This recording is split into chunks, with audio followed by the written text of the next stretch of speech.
Hey guys, Ice Hope here. Welcome back to the channel. And due to popular demand, here is another episode of iPhone tricks you probably didn't know exist. As we all know, when Apple releases new software updates, there's minor tweaks and changes that you may not know about. And that's what we talk about in these videos. So let's just dive right in. Now, the first thing I want to show you is how to increase the volume on your headphones when listening to music, movies, or TV shows. If you have wireless headphones, the AirPods, AirPods Max, any wireless headphones, or even wired headphones connected to your device, you can increase the volume by simply going to the music category here if you're listening to music. And you want to make sure that the sound check option is turned off. Once you make sure that is turned off, you want to head on over to accessibilities here. Then you want to head on over to audio and visual right here. Then go over to headphone accommodations. Make sure you turn this on. And then just go ahead and select vocal range. For vocal range, we're going to go from moderate over to strong. And this will increase the audio listening experience or the volume on your headphones when listening to music or any other media on your iPhone. Now, next I want to talk about Siri. Now, Siri can actually find your phone for you or any other Apple product, your Apple Watch, your iPad, by simply using the custom Siri command and using your voice to invoke Siri and ask her, where's my phone or where's my iPad? It's just simple as this. Where is my iPhone 12 Pro Max? Which is this one here, of course. Follow my voice. You can see there she will actually talk to you if you've lost your iPhone around the bed or on the couch or even in your car. You can use this to find your device, and it will also find other devices, as I mentioned. Where's my other iPhone? Looking for iDevice helps iPhone 12. There it is. It's this one right here. Pinging iDevice helps iPhone 12. There it is. It's finding, it's vibrating, it's making a light sound. There we go.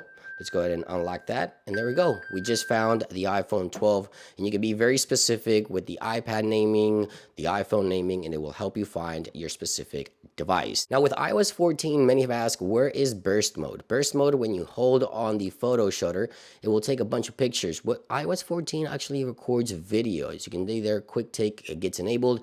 So how do you invoke or enable burst photos? You want to go over into settings here. Then you want to head on over to the camera settings, and under the camera settings you can actually enable the volume up key to take burst photos on your iPhone in iOS 14. So now I can press the volume up and you can see the count start there. Burst photos is now enabled on this iPhone. It's as simple as that to take burst photos for those of you that have been asking. I want to go back to Siri because with Siri in iOS 14, now we have a new UI where you can see the background. Siri just floats in there, but you can't really interact with the applications. If you want to change the UI for Siri, all you have to do is head on over to settings.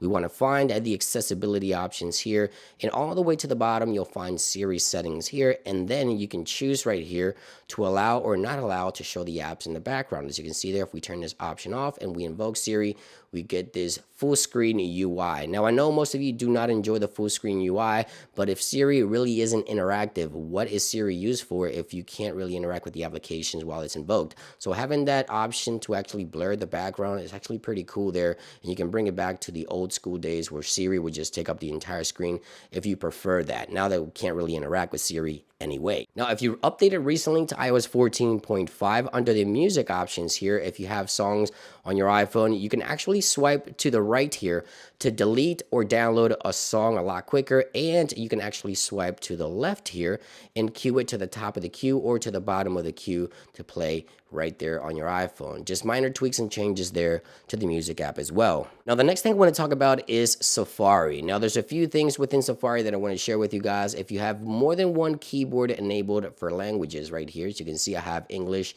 and Spanish. Safari will actually translate for you. If you click here on the top left, it's double A there, and you can click translate here, and it will translate in real time to Spanish or English or any other language that you wish, as long as you have that on your keyboard. Now, Safari can also tell you if websites are tracking you. So you go back into here, go to privacy report, and it'll show you any website that's been tracking you, the trackers and the web activity, and how they're tracking you across the web. So two things within Safari that are pretty cool. Now, did you know if you go into Photos, for example, and you save an image to the Files application, you can actually long press on an image here, as you can see, And you can check right here under info, and this will actually provide more info of that image or photo that you've taken.